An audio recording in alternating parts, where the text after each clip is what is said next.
for a full-time job, normally the drill which I went through is like there are 2 to 3 phone interviews, wherein it could be one with the hiring manager, one with the team manager, and one coding round.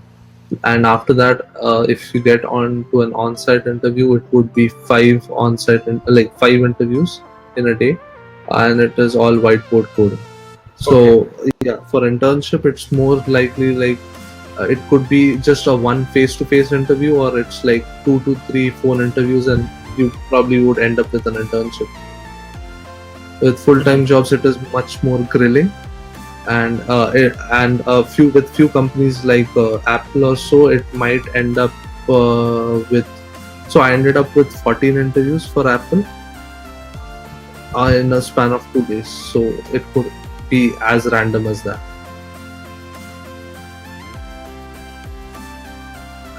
With an internship interview, it's much more like the basics. If your basics are clear, if you can just manage to do coding, if you can just think logically, it's more, you might end up with an internship. With full-time job, it's more, since it is whiteboard coding, and you it's morely like, it's like the questions might change dynamically at that particular time, so you would want to have your concepts very much clear, and whatever you put on your resume, you just have to know each and every word.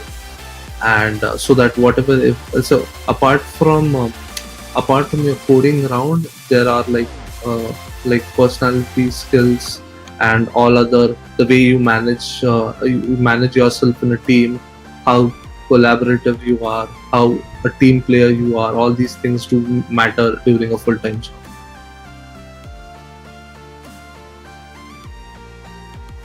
It depends. I would say yes.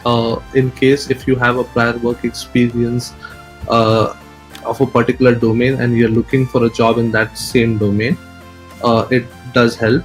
If your previous experience is different from what you're looking for right now, then it's as good as you being a fresh grad for that particular domain. But yeah, having prior experience gives you that added advantage, and you might end up with a senior position in the company.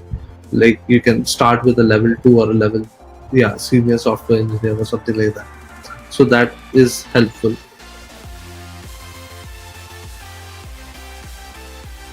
Yeah, it's almost everyone ends up with a full-time job.